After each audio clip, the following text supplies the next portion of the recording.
Bonjour everyone and welcome back to Farmers Corner FC, the French football podcast with the accent. Today for episode 4 we're going to focus on round 3 of Ligue 1 and what an exciting round it was that was topped up by Paris Saint-Germain and Marseille. 10 games, 25 goals, but the stat that everybody waits for every time there's a match day in Ligue 1, 9 red cards in 10 games, 5 for Paris Saint-Germain, Olympique de Marseille, only 5 red cards in that game. There's been a bit of a terrible game. Today we're going to talk about the 10 games that were played this weekend, and we're going to focus a little bit longer on Paris Saint-Germain Marseille, Le Classique in Ligue 1, because so much has happened during this game. A quick recap of what the scores had been. There was a midweek game that had been delayed. Paris Saint-Germain was playing against Lens, and Paris Saint-Germain lost their first game of the season, 1-0, a goal from Ganago. And then in the weekend for match day 3, it started with Bordeaux-Lyon, 0-0. There was Montpellier-Nice, 3-1 for Montpellier. Saint-Etienne and Strasbourg, 2-0 for Saint-Etienne. Lille beat Metz, 1-0. Nîmes lost at home to Rennes, 4-2. Lorient lost at home as well to Lens, 3-2. Angers beat Reims, 1-0. Dijon lost home to Brest, 2-0. Monaco beat Nantes, 2-1. And Paris Saint-Germain lost at home to Marseille, 1-0. So that means there was 4 away wins for the weekend and only one noodle draw between Bordeaux and Lyon. We are going to start with Marseille, then we'll go quickly through most of the games, and we'll finish with a bit of a big Mercato window, because quite a bit has happened in the last couple of weeks. You know the drill. First things first, music.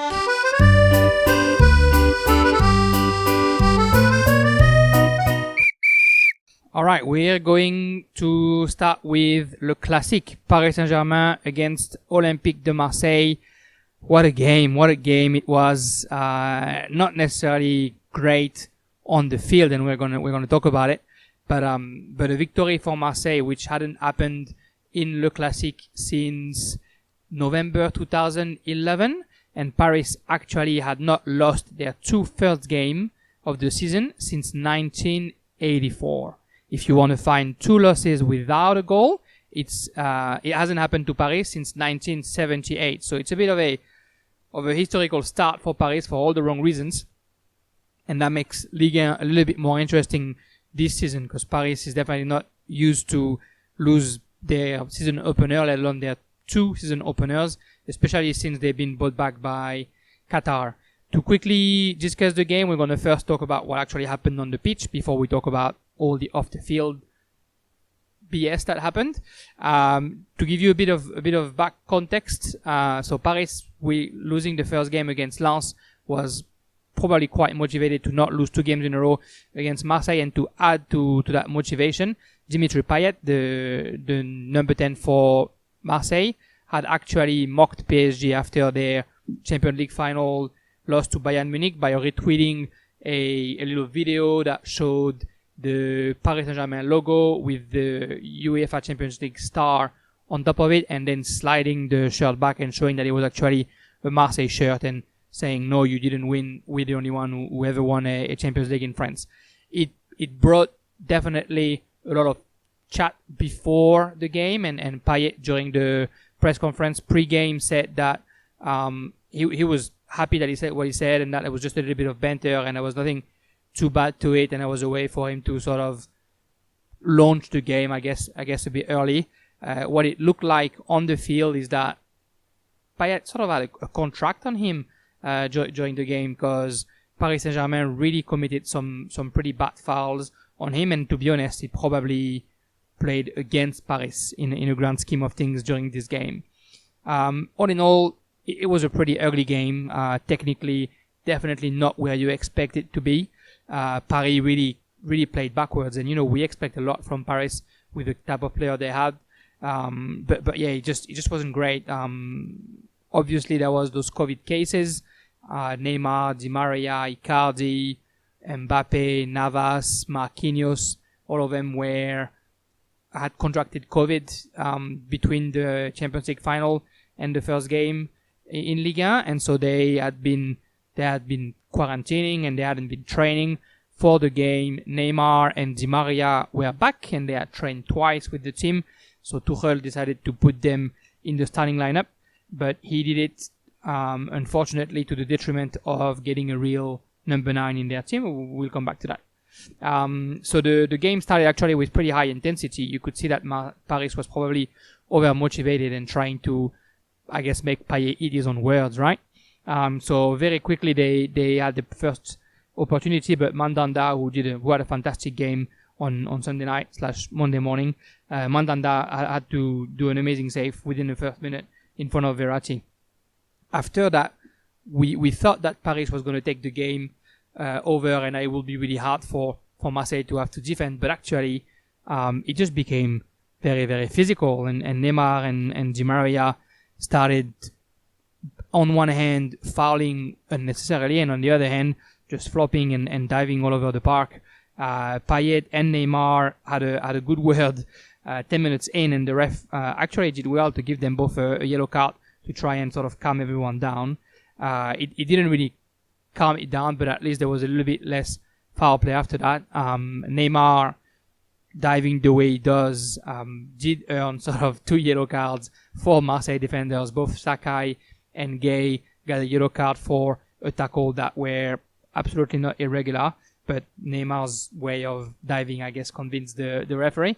And then there was a bit of an incident between Di Maria and Alvaro Gonzalez, the defender from Marseille, where we can see clearly on cameras that Di Maria spits on Alvaro Gonzalez. That just wasn't a very good game to watch. Marseille came in with intention to defend and to score, either on set piece or counter attack, which is what André Villas-Boas does since he took over Marseille. Whenever he plays a team that is supposedly better than them, they just are happy to sit a little bit lower and to defend well and to close it down, and then count on Payet or Thauvin or Radonjic when he comes in, or Benedetto, to try and find the breach, I guess, to break the lockdown. That's what they did again, and this time the goal came from both Payet and Thauvin. A free kick at the 31st minute where Payet found Thauvin in the box. Defensively, Paris was all over the place on that free kick. You could see that Bernat, I think, was supposed to be on Thauvin and Herrera was on Alvaro, and both Alvaro and Thauvin started their run. Bernat did not follow Thauvin, but Herrera followed Alvaro, which means that he helped both players to be onside, and then Thauvin just was able to score from very close range to Rico. The second half was a little bit of the same, not the best football, but Neymar, when he focused on actually playing football, got a couple of opportunities, and Mandanda again was here to save any shot. At one point, Mandanda was beat on a cross, but Neymar missed the goal by like 2 centimeters. Paris pushed until the very end, but unfortunately couldn't score, and then the end of the game was as bad as it can get, I guess. There was a couple of questionable calls. I talked about the yellow cards, but on the second half, Marseille on a counter-attack scored a goal by Benedetto that was denied for offside. The VAR clearly shows that it was not an offside, but the ref didn't come back on that decision. Anyway, the final score was 1-0 for Marseille, which is a great result for the South of France team. And Paris, the champion, losing the 2 first game, is going to be a bit of a hard pill to swallow. If we talk a little bit more about the actual teams, Paris, like I said, that's the first time they lose 2 games since 1984. They're also on 3 losses right now. 3 losses, 1-0 to Bayern, Lens, and now Marseille. Their next game against Metz on Wednesday night / Thursday morning will be crucial for them to get that boost on confidence back before they actually have to go to Nice on the weekend. The team did not play really well. They started strong, but then Neymar, who's really, there's really a Neymar dependence in Paris. He's the only one who actually plays and orients the game, and they're always looking for him, and sometimes you even see him dropping and sort of stealing the ball from his midfielder. It looks like he lost himself in his own head in the first half. The same thing that happened against Bayern when there was a few fouls against him. It looks like he's trying to dribble everyone himself. He's not trying to actually speed up the play. And then besides that, there was some uncharacteristic mistakes by Verratti and Di Maria, some last passes that were just not as precise as you used to see. Neymar losing a control, which almost never happens. The COVID factor definitely plays, and the lack of training.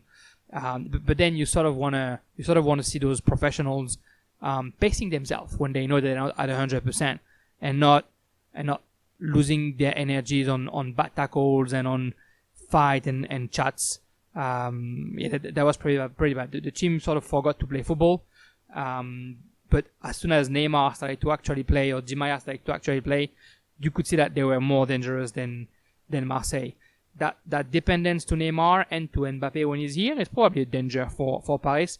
And with the team that they have and the ambition that they have, I think they need to find a way to reinforce that midfielder, because next to Verratti, there's very little help. Herrera was a bit of a ghost today. Sarabia up front was a bit of a ghost as well. When Paredes got in, he was more focused on trying to foul and fight than actually playing. You're also wondering why Paris didn't play with the number 9, because against Lens they had the youngster Kalimundo up front, and today you actually had crosses coming in the box. Just there was never a Parisian to be able to put a header or to be able to put a foot on it, which I think was a problem for Paris, because for once their two wing backs were able to do some good crosses. Lorenzi, the new recruit who's on loan with a buying option from AS Roma, started the game 2 days after signing for Paris, and it was a very good satisfaction actually for Paris. Probably one of the only satisfaction. He had a good first game, but unfortunately any of his crosses just wouldn't find anyone, right? So it's going to be interesting to see how they're going to go moving forward. Paris definitely needs a better midfield, because that connection midfield forward just didn't exist. So we'll see how they're going to be able to resolve this. Thomas Tuchel is already under a little bit of pressure. No coach since the Qatari era has lost the 2 first game, so he's naturally under pressure despite the circumstances. We're going to quickly talk about Marseille, and then I'll go through the interviews that Tuchel gave, and Leonardo as well, because they're quite interesting. So Marseille starts with 2 wins. That's the season with 2 wins. Thing that they haven't done since 2017. The next 2 games will be at home against Saint Etienne midweek, and then against Lille on Sunday night, Monday morning. Marseille has a very tough beginning of the season. Playing Paris, Saint Etienne, and Lille on the same week definitely isn't the easiest way to start the season.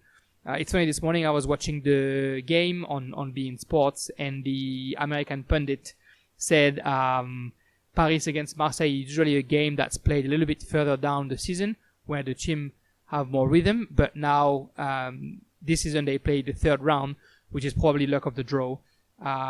It's not luck of the draw. It's a new TV right broadcaster who just took over Ligue 1 and was trying to get as many subscribers as possible as early as possible. And when they had a word about the calendar, they said that they wanted Paris Saint-Germain against Marseille as early as possible. And both Paris and Marseille are playing some big teams early in the season to try and get as many subscribers as possible to that new TV channel in France called Téléfoot. So yeah, that was quite interesting and naive from that US pundit to say what he said. Anyway, back to Marseille. I think André Villas-Boas' game plan was pretty simple, right? Let Paris play, they're better than you anyway, kind of thing, and try and get a goal on set piece or counter-attack. There was 2 little surprises on the lineup.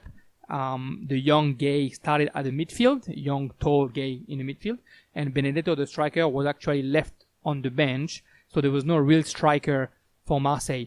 Although the lineup sort of announced that Maxime Lopez, the midfielder, was going to play up front, he was clearly not playing up front, and he was used in the midfield to densify that midfield. So Marseille was playing sort of a 4-6-0, right? There was no real striker.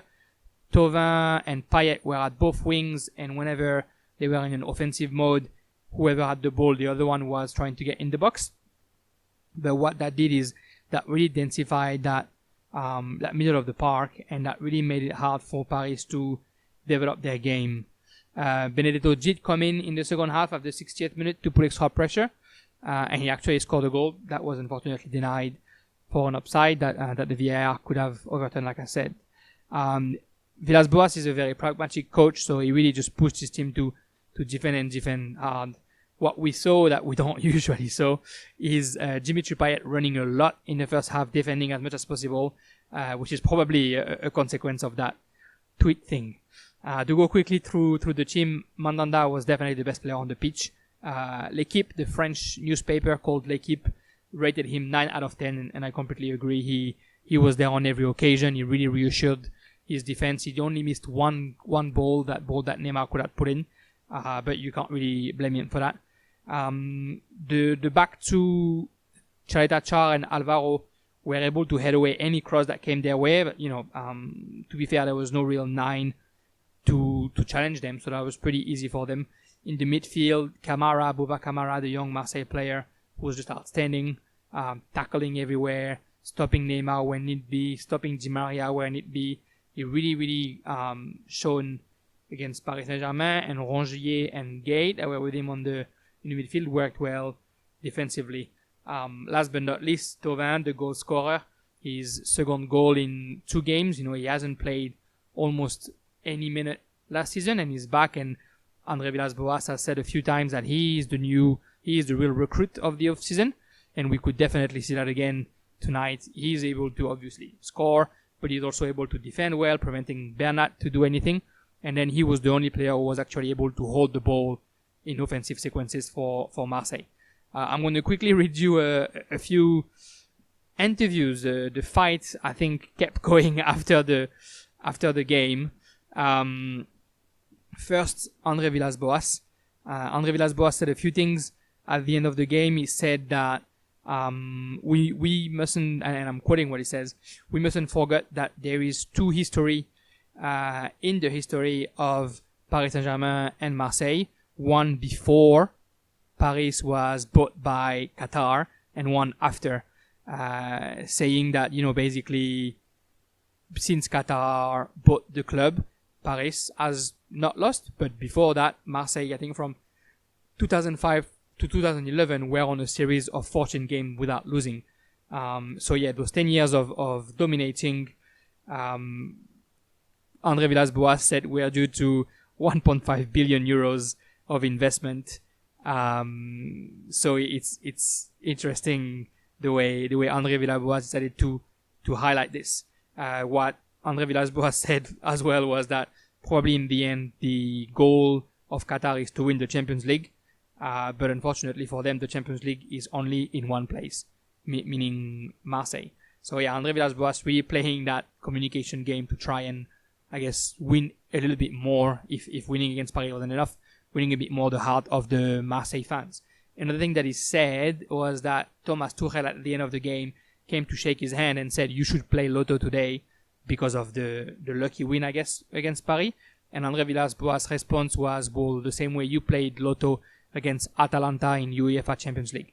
So you can see, I don't know, I think André Villas-Boas had something to prove after he lost 4-0 to Paris last season, and he definitely played with the communication.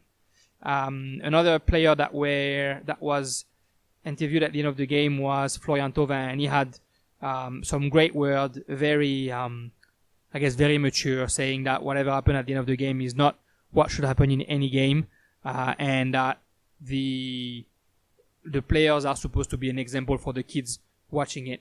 And so that was he criticized what happened at the end of the game. Before we talked about that fight, just want to say what Thomas Tuchel said at the end of the game, which to me was quite lunar. When he was asked about the defeat, he said that, and I'm quoting him again, he said, in football you can lose a game because of bad luck. We played a great game, we had an amazing performance, we dominated the whole game everywhere on the field, we were able to recover a lot of balls, but the result is the result. I don't like the result, and I don't like our reaction in the last 3 minutes, but I saw a great game from us. As a team, we've played a great game.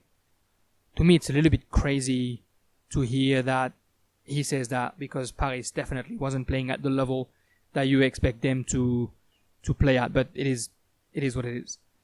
We're going to quickly touch on the incidents at the end of the game, which are a shame and which definitely have no place on a football field. And I think it's even more terrible because Paris against Marseille is probably the French game that's watched the most outside of France, with maybe Paris against Lyon and Marseille against Lyon.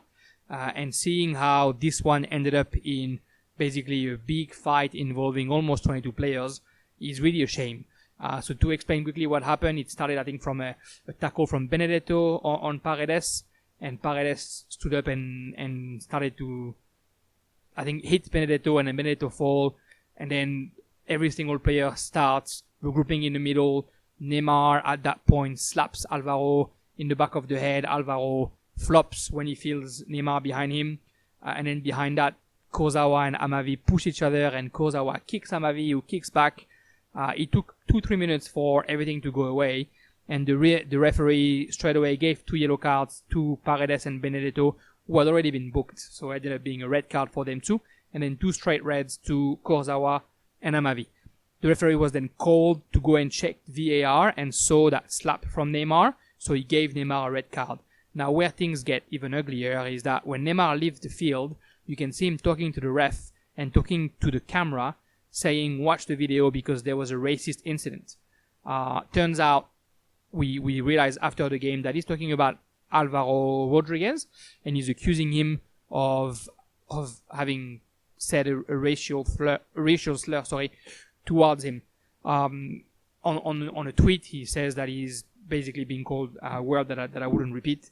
But it's pretty severe. It's pretty important, and definitely has no place on a football field. There's definitely going to be a big follow-up by the league, and Paris, I think, is already looking for civil resolution as well for that racial slur. The league will definitely hand out some pretty large suspension if Alvaro Gonzalez, yes, definitely said those words. It'd be out for 6 to 8 months for sure. As far as the fight, we haven't seen that kind of fight in a while, and seeing it in that kind of game at the end, you can expect players like Kurzawa and Amavi to be suspended for 4, 5, 6 games. I don't think Paredes and Benedetto will take as much, but I would expect them to at least take 3 or 4 games. There's no doubt that those players are going to miss weeks or even months of football, and that's really a shame. Anyway, that was the game of the week, week 3, Paris Saint-Germain against Marseille, and that win for Marseille, who is now 4th in the Ligue 1 with 6 points after 2 wins, and if they win their late game against Saint Etienne midweek, they can end up at the top of the league by themselves. Alright, we go on to the other games that were played this week. I'm going to try and sort of skim through them a little bit faster than usual, just so we don't get bored with all those games one after the other. So Bordeaux against Lyon was the first game of the weekend.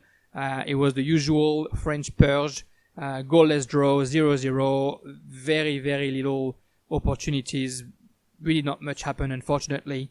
If you look at the stats, Bordeaux didn't have the possession. Lyon had 55% of ball possession, and Lyon was able to create more opportunities, if I can say that.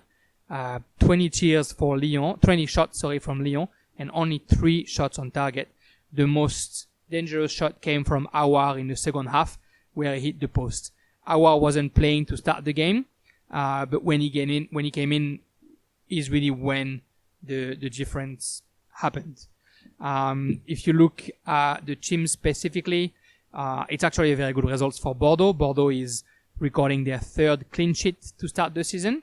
1 win and 2 losses, which is, what Jean-Louis Gasset can do. He's got a very strong defense with Koscielny and Baez next to each other. Besides that, though, there's not a lot of solutions up front, not a lot of way for them to actually create danger in the other box. I think what was interesting for Lyon is that they had 22 crosses and 5 corner kicks, and yet weren't able to, put more than 3 shots on target out of the 20 that they've done. Bordeaux will play their next game in Lens this weekend. Lyon will play midweek against Montpellier, and then at the end of the game will face Nîmes. One thing about Lyon, they played some sort of a 3-4-3 with Dembele, Toko Ekambi, and Depay up front. And those guys don't play well together. Toko Ekambi, technically was very, very limited. Depay didn't seem all that interesting for half of the game, and Dembele is just not inspired. Dubois and Cornet on the wings, their crosses are still problematic. Rarely do they reach the box where you want them to reach, and that makes it even harder. The positive for Lyon in this game is Kakere in the midfield. You're going to hear about him a lot. I think this year he done very well against Bayern Munich despite the loss, and against Manchester City as well. And he's that young midfielder with just a lot of energy, very, very good ball to fit. Is that next Lyon product that bigger clubs are going to try and buy in the next year or two for sure. The defense, Andersen, Marcelo, and Denayer was also quite a positive point for Lyon during that game.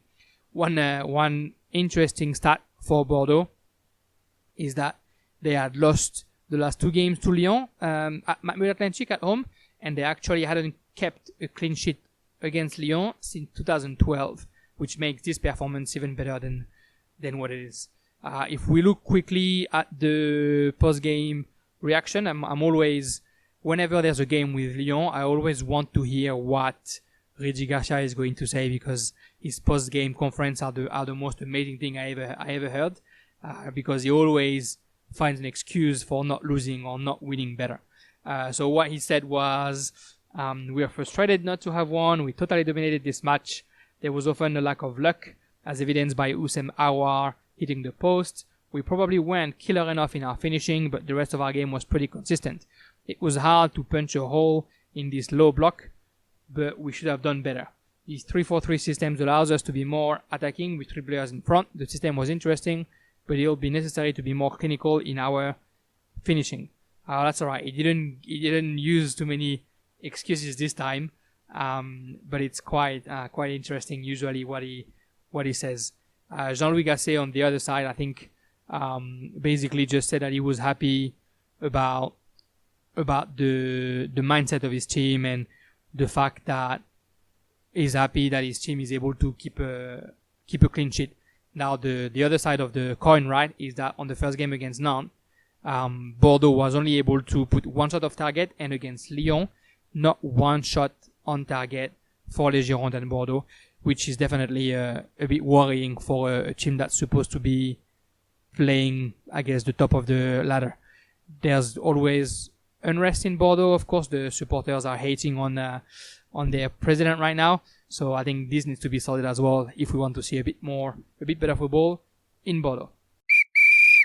Next game we're going to talk about is Montpellier against Nice, which was a very, very good game. 3-1 for Montpellier. The goals by Laborde at the 18th minute, then 2 goals by Congre, the centre back, at the 50th and the 64th minute, and Dante scored for Nice at the 69th minute, but a little bit too little too late.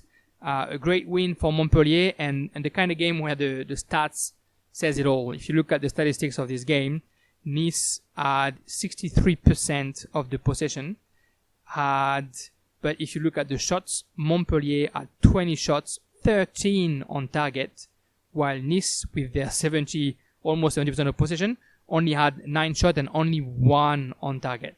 Needless to say that was a bit of a sterile ball possession. Also shows that Benitez, the goalkeeper from Nice, had a bit of work to do and was actually amazing. 13 shots on target. He conceded 3 times, but he definitely was as strong as it gets for Nice. The first half was a little bit dominated by Nice up until Laborde scored his goal. But every time Montpellier had the ball, every time they were dangerous. Savanier, that young midfielder that was brought from Nîmes at the beginning of last season, is now finding his feet, and he's always dangerous, and he's definitely knocking at the door of the French national team if he keeps playing the way he plays. The score really could have been more severe than it was with Benitez doing his 10 saves or with his crossbar that Laborde hit in the second half. Another interesting stat on the red side this time, they've scored 5 goals this season, 5 goals on 5 shots on target. They haven't, every time they shot on target, they found the back of the net. On one hand, it's great, amazing efficiency. On the other hand, 3 games and only 5 shots on target is a bit worrying for a side like Nice. To talk a little bit more particularly about the teams, Montpellier's captain, Vittorino Hilton, was celebrating his 43rd birthday the day after the game, 43 years old, and he had an excellent performance, restrained Casper Dolberg really well. He did not give him any space. His compadre in defense, Daniel Congre, scored twice, which is an amazing performance for a centre-back. That's the second time in a career that he does that. The midfield in Montpellier actually worked really well. Le Talec, Savanier, and Ferry are really able to hold that midfield and to prevent any team to play their game.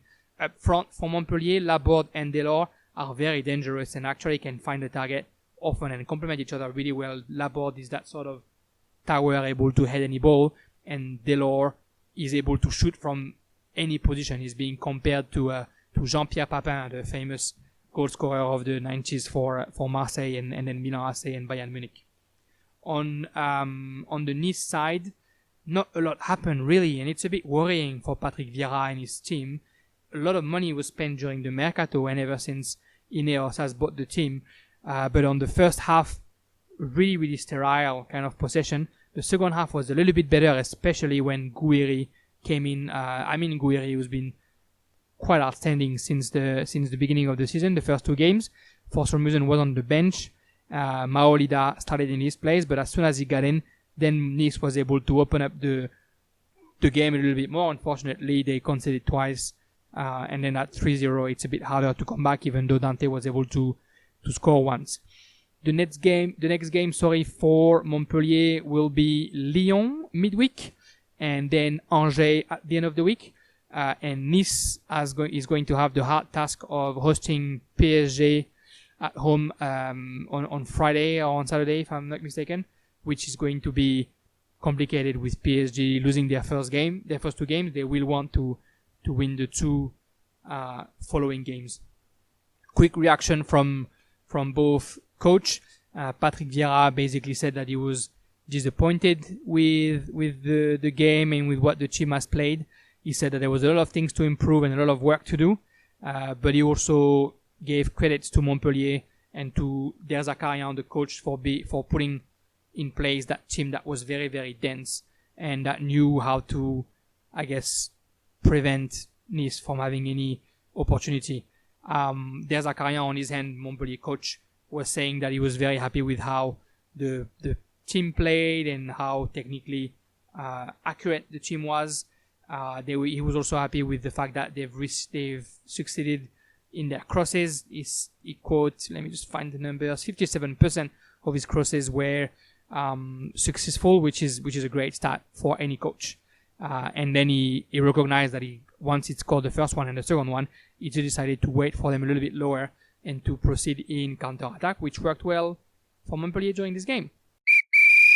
Next is Saint-Etienne versus Strasbourg, who was played in Geoffroy Guichard, the Chaudron, the famous Saint-Etienne stadium.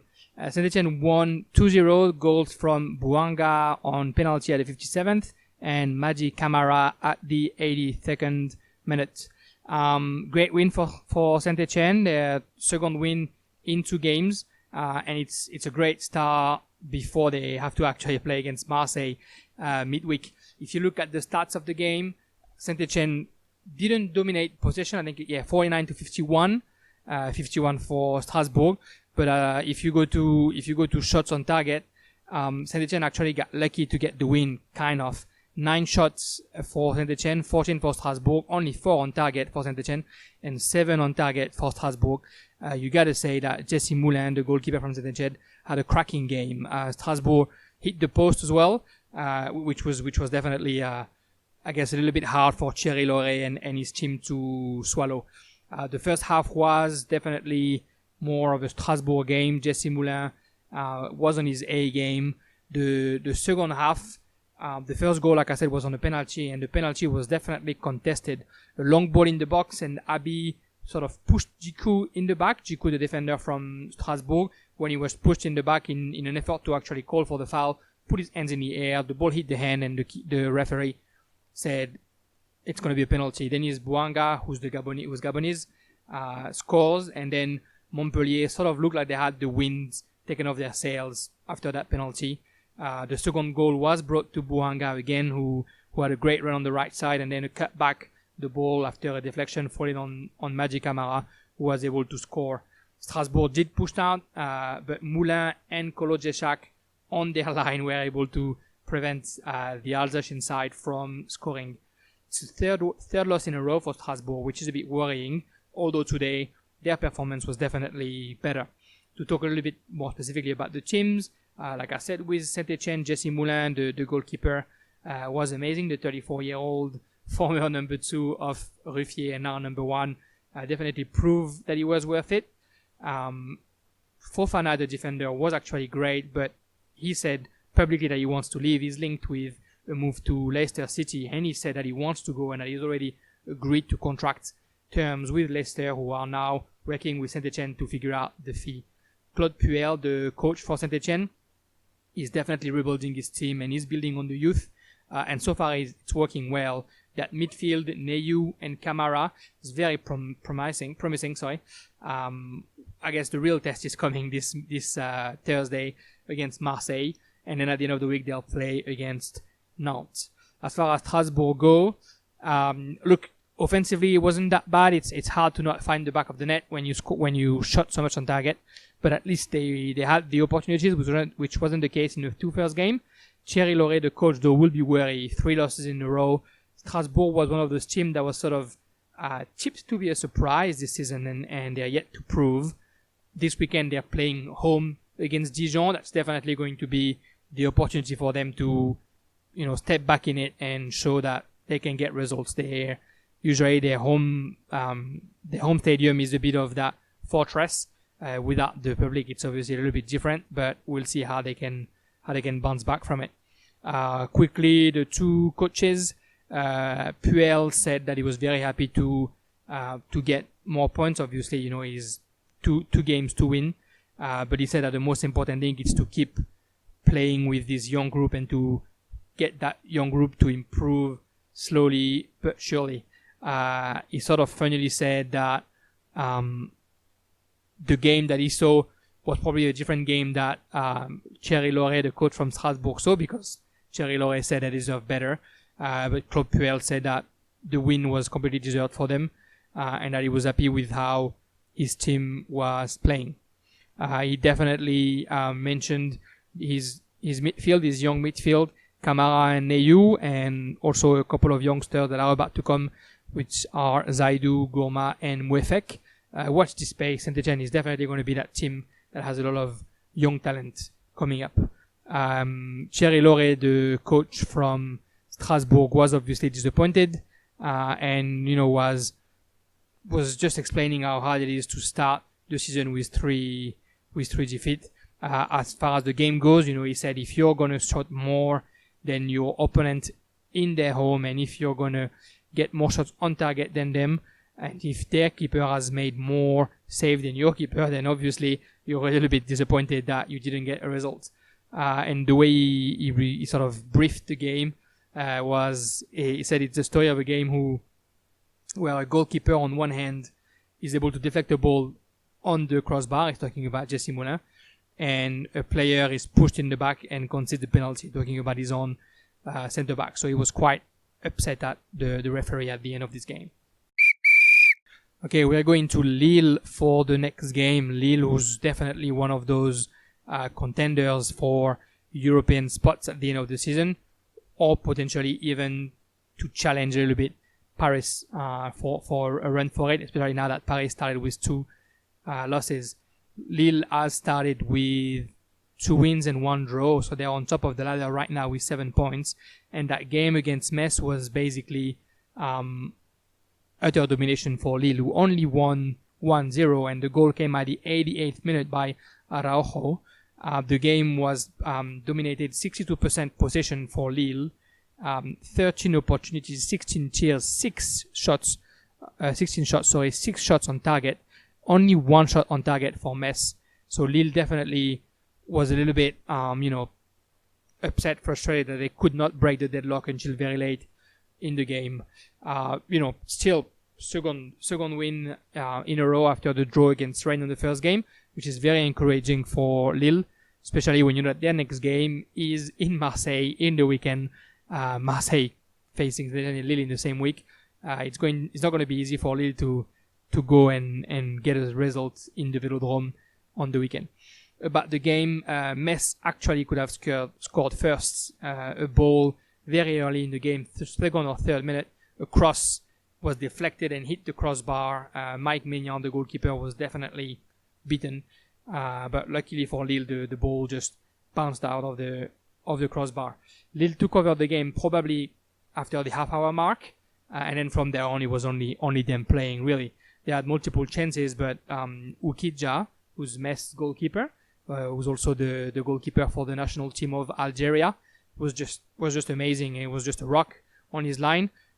He definitely frustrated all the striker. Unfortunately for them, at the 80th minute, Araujo was able to score after a very good passing sequence for Lille, who sort of frustrated Metz out of the ball, and then were able to bring the ball in the box, a cutback, and Araujo just had to adjust Ukidja to score the only goal of the game. A minute later, he was actually almost able to score a second goal, but he blazed that one over the bar. Speaking about the team specifically, Lille really plays the way we know that they can play, and they really take the game, into their own hands and play in the wings and use the talent of Ikone and Bamba to bring the danger. Botman, their new defender, who's here to replace Gabriel Maganesh, who just signed for Arsenal, has shown already that he's going to be a great addition in this defense.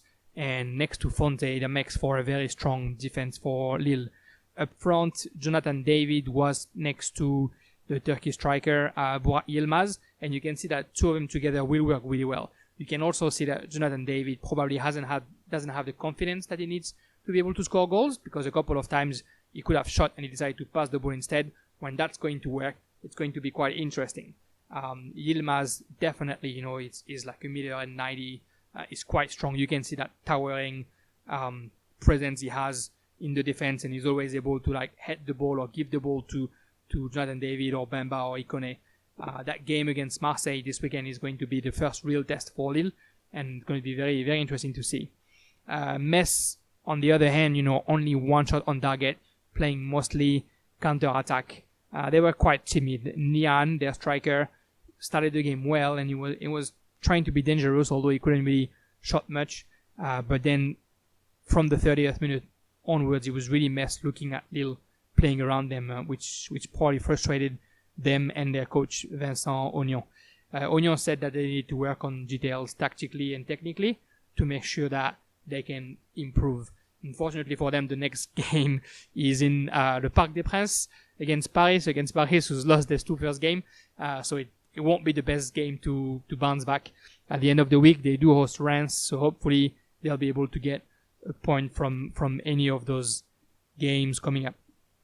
If we look quickly at what the coaches have been saying after the game, Vincent Ognon, that I was just mentioning, the coach of Metz, I guess was quite upset that the loss came at the 80th minute. He was pretty happy with his team able to keep the score goalless until then.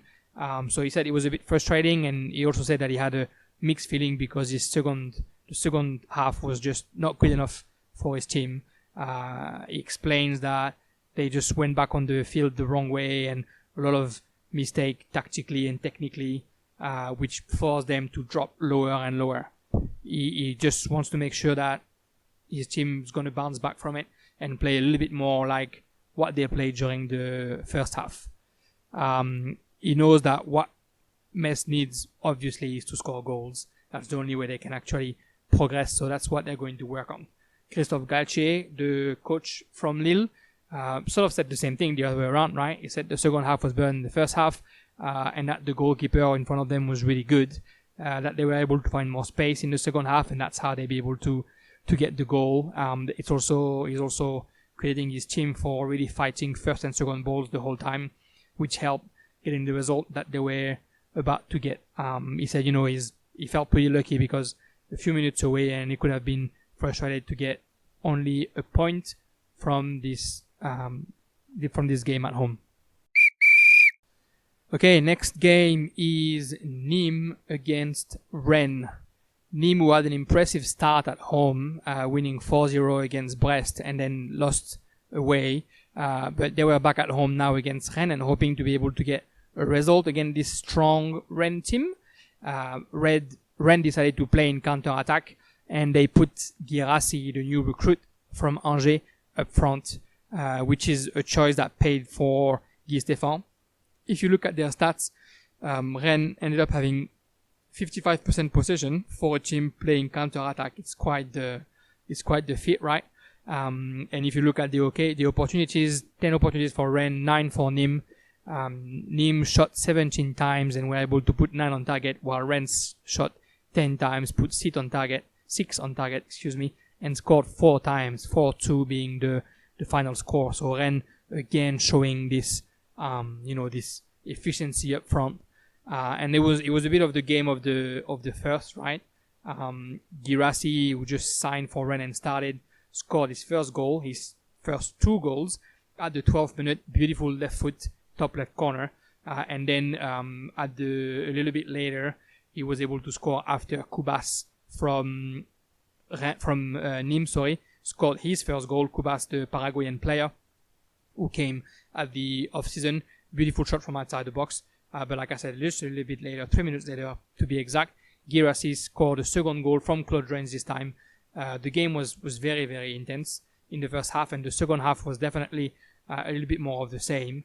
Nîmes again was able to get an equalizer by Zedine Ferrat at the 55th minute, but the end of the game was dominated by Rennes, and Aguerre at the 72nd minute was able to find the net on a free kick before Bourigeaud on a very, very last counter-attack at the 97th minute put the score at 4-2. Nîmes showed their energy and showed some great football, but any mistakes was taken advantage of by Rennes. Nîmes definitely wish they had been a bit more clinical. They had the opportunity, they had the shot on goals, they just weren't able to put them in the back of the net. Meling and Kubas, the 2 recruits, are definitely showing how good the recruits are, and it's all credit to that new recruitment and scouting team that is working very well in Nîmes. The next game for Nîmes will be in Lyon in the weekend, which is not going to be an easy one for the South of French team. As far as Rennes goes, they are joining Lille at the top of the table, 2 wins and 1 draw, and I think against Nîmes they really play with their experience, right? They had a younger goalkeeper in Salin, because their usual goalkeeper Menji is obviously linked with Chelsea, where he should sign in the next few days. Julien Stéphane's son, Julien Stéphane, decided to have his team sort of sitting low and playing in counter-attack. 3 of the 4 goals are counter-attack. The 4th goal is a set piece, which shows the efficiency of Rennes and how they're going to play whenever they play away from home. The next game for Rennes will be home against Monaco, and it will be a very, very interesting game between Julien Stéphane and Nico Kovac. Stéphane did say at the end of the game that he was very proud of his players, and that it was a game where it was a bit of a ping pong game. Everyone was having an opportunity, and then the other one, and the other one. He was pretty happy that he could score 4 goals away, and he recognized that Nîmes had that kind of quality that is going to make it hard for any team to come and win at Les Costières. Jérôme Arpignon, the Nîmes coach, on his hand, said that that was a tough game, but he doesn't want to say that he lost. He wants to say that he learned, because playing against the team like Rennes or like Lyon later on this week is going to be the kind of games that Nîmes wants to have and needs to have if they want to go to their next level. Next on, Lorient against Lens, the battle of the promoted team, the two teams that were in second French tier last season, were facing each other at the Stade du Moustoir in Lorient. Lens was sort of really high, right, on a high after beating Paris midweek, which is a good performance for any team, even more for a team who just got promoted. So they decided to play with that high and to start attacking as early as possible. The final score was 3-2 for Lens. The goal scorer Lorient, Gerbic at the 14th minute and Wissa at the 93rd, and for Lens, Kakuta, Medina and Ganago. The game started well for Lorient because Adrian Gerbic was the first to score, a little bit against the way of the game, right? Lens was dominating and then Lorient scored on a counter-attack to make it 1-0, but Lens came back as quick as they could, so Gerbic scored at the 14th minute and Kakuta scored on penalty, his second goal in 3 games on penalty, both of them on penalty, at the 32nd minute. And then after that game, he delivered an assist a minute later after that goal. He delivered an assist on free kick for Medina, who used to be Kubas' teammate in South America. Kubas, the player from Nîmes. Medina scored his first goal, and for a centre-back, he scored a beauty of a goal, bicycle kick in the middle of the box, striker's goal for a centre-back, which was a pleasure to see. 2-1 at halftime. The second half was a little bit more of the same. Lens dominated in Lorient, and Ganago, who had scored this week against Paris, scored another goal, this time on the field.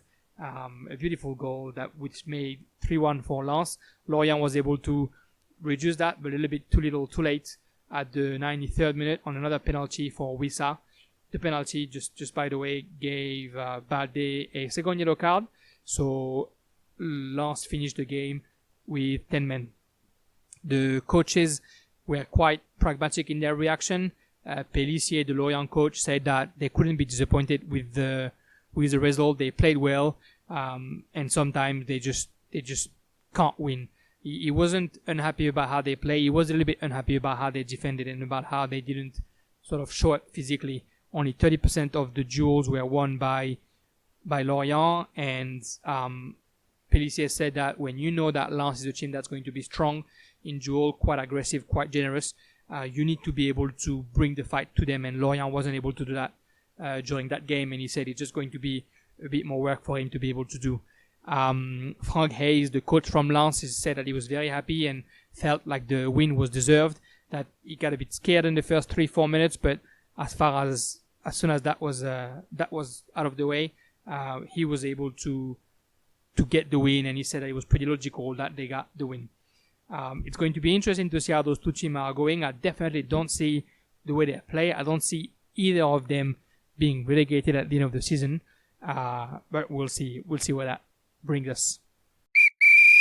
Next on was Angers against Reims. The fun fact of the game was that the last time Angers was able to beat Reims was in 1978. The last time that Angers beat Reims in a top tier was in 1978. They were able to, win the curse. They won 1-0. Bahoken scored at the 55th minute, but they needed a lot of opportunities to win that game.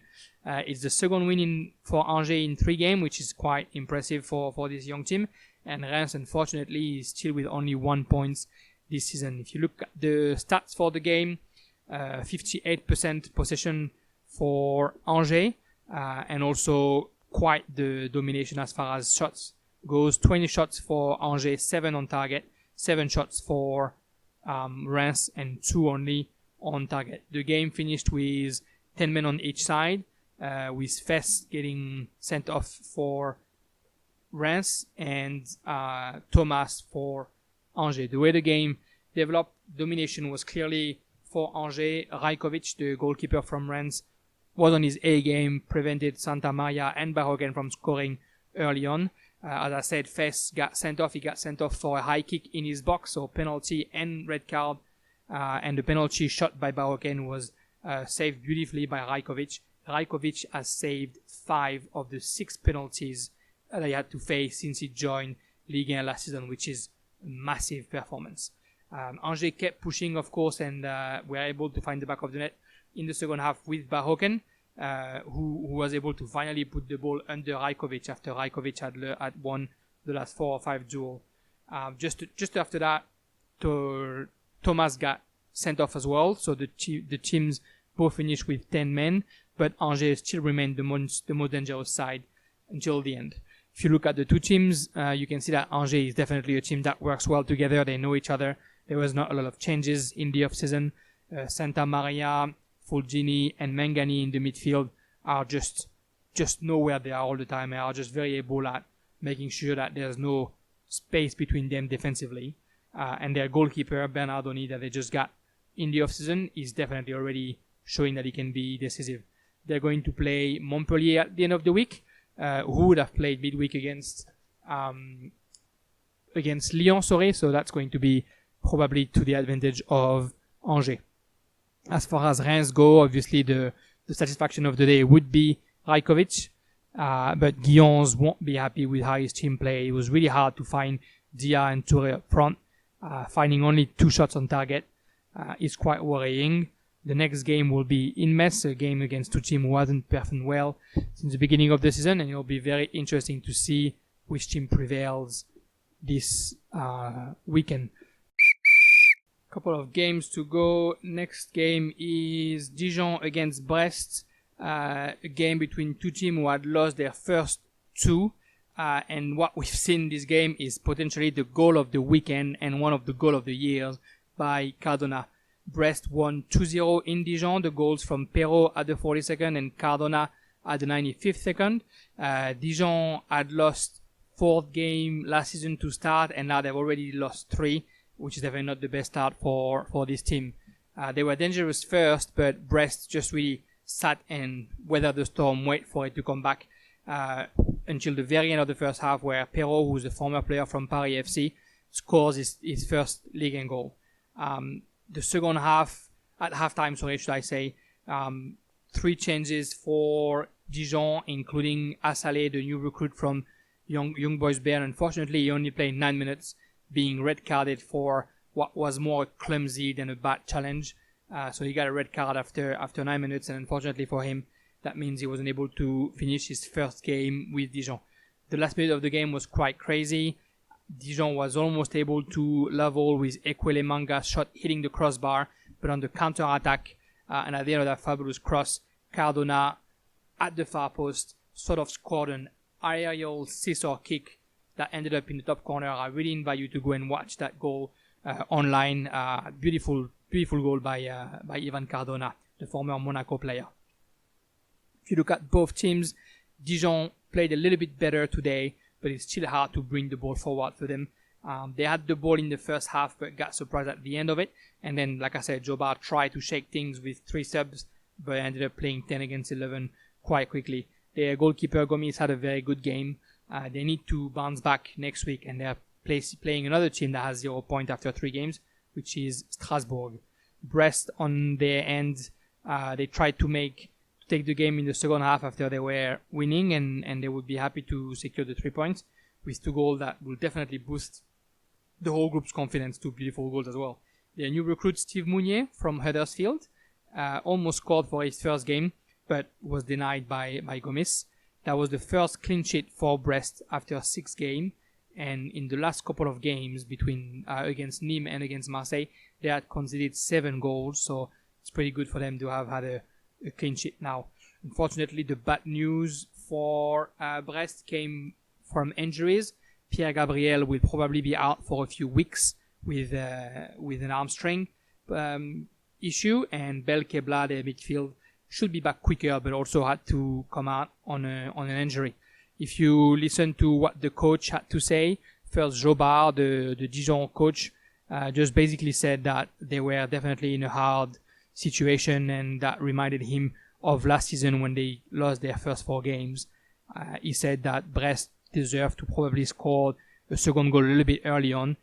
He's happy that his team did a few good things, but in the second half he said his team was a bit too shy, and obviously the red card for Roger Assalé didn't help. He thinks that red card was a bit severe, but he accepts the consequences. Olivier Dallaglio, the coach from Brest, really saluted his player for the win, a win that was definitely needed for Brest to be able to actually start their season. Quoting him, he says that obviously nothing is done, there's a lot of work to do, but he said that his win was deserved, and that he thought he deserved to score earlier as well, just like Zobar had said. He thinks Cardona's goal is probably one of the best goals he's ever seen, and he's also happy with Steve Mounier's first game, who only arrived in Dijon, in Brest, 3 days ago. So great for him to bring this much in his first game with Brest. Alright, last but not least, Monaco against Nantes was the last game played on Sunday, before PSG Marseille. Monaco, who won 2-1 against Nantes, in a game that Monaco really dominated a bit more than Nantes. The goals from Diop and Jebels, 5th and 65th minute, and Blas, 61st minute for Nantes. 1 win and 1 draw for both teams before the game, and Monaco made the best of it. And Niko Kovac's coaching proved quite important. If you look at the stats, Monaco ended up with 58% of the possession, 18 tiers, 5 on target, while Nantes had 7 shots and only 2 on target. The game started well by Monaco because they were able to score at the 5th minute by the youngster Diop, and the teenager scored actually his first goal in Ligue 1. Just a few minutes later, Badiashile, the centre-back from Monaco, who scored twice in the first 2 goals, almost scored again, but he hit the crossbar, unfortunately. Ben Yedder also hit the post in the second half before Nantes sort of stole that equalizer by Blas a bit against the grain of the game. Kovac then replaced his 2 forward and got in Onyekuru and Jebels, and next thing you know, a minute later, Onyekuru got the ball, and beautiful ball threaded through for Jebels, who was able to score. All 3 points went to Monaco thanks to that goal, and it was beautiful to see that Jebels, who came from Lyon, who's had a very tough 2 seasons marked with injuries, was able to score on his first game back. If you look at the players in Monaco, Fabregas was back in the starting lineup, and he's probably slowly but surely coming back to the level that we know Fabregas is able to have. He organized the game really well for Monaco, and he's going to be a player that we will want to watch this season if he can keep playing the way he played. As far as Nantes go, Gourcuff basically had his team playing their usual transient football game, but I think Monaco was maybe a little bit too strong for them to be able to unstabilize. I forgot to mention Kevin Volland, the recruit from Leverkusen, started with Monaco, but wasn't able to bring much danger. The coaches after the team reacted. Niko Kovac said that he wanted to congratulate his team. There was a very hard game for both teams. They had a lot of opportunities to score. He's saying that Monaco had a lot of opportunities to score, so he thinks that the win is definitely deserved. He said that they were able to create 5 of 6 serious opportunities, and that next time hopefully they'll be able to put a bit more in the back of the net. He says he hopes that the fans have enjoyed the spectacle. Talking about his 2 youngsters, Diop and Jebels, he said, sometimes as a coach you're lucky. You work hard for 2 months and hopefully you get the results. He's happy that he's getting the results so early in the season. He was also quite happy to see Chet Fabregas in the midfield, one of the 2 best players that were playing today. Christian Gourcuff was saying that it was very hard to do anything when you had such terrible 10 first minutes. He wasn't sure if it's because it was so hot. I think it was like 35 degrees in Monaco. But he said that if you don't get in the game the right way, it's just hard to be able to get anything. He was a little bit angry at VAR because a goal was denied to his team for an offside. In all fairness, the player was offside, but it took 3 or 4 minutes for the decision to be made, and he said that there was definitely a problem for football to need 3-4 minutes to make a decision after a goal end up in the back of the net. He thinks that his team lost because they were too passive all throughout the game and a bit too far from whoever had the ball, and that he's going to need to work on that. He said that Cesc Fabregas had a great game, mostly because he was able to do whatever he wants and wasn't pressed hard enough by his team. The next game, Monaco will play against Rennes, in Rennes, and Nantes will host Saint-Etienne at the end of the week. So that's it for all the games that were played this weekend. If you look at the table, Rennes, Monaco and Lille are up front with 7 points, followed by Saint-Etienne, Marseille, Nice, Lens and Angers with 6 points. At the bottom of the table, 4 teams have 0 points, Metz, Strasbourg, Dijon and Paris Saint-Germain. A very, very unusual sight to see Paris Saint-Germain solo on the table, but we know that it's not going to last too long. The games at the end of the week, so midweek, we have a few rescheduled games. So Lyon against Montpellier, Paris Saint-Germain against Metz, and Marseille against Saint-Etienne. And then at the end of the week, Lyon will host Nîmes, Lens against Bordeaux, Rennes, Monaco, Nice, Paris Saint-Germain, Montpellier, Angers, Lille, Marseille, Lille, Brest, Lorient, Metz, Reims, Strasbourg, Dijon, and Nantes, Saint-Etienne. Quick word about the Mercato in Ligue 1.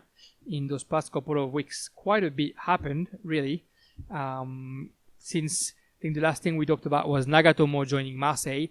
Since that, Lille was able to sell Gabriel to Arsenal for 30 million. Monaco recruited Kevin Volland from Bayer Leverkusen for 15 million euros, which is a great buy for Monaco. Paris Saint-Germain recruited Sergio Rico to be their second goalkeeper. He was on loan last season. Bought 6 million for FC Seville. Lille purchased Karnezis, the backup goalkeeper from Napoli, to come and play for them for 4 million. And then a bit closer to us this week, Lyon started selling everyone and anyone.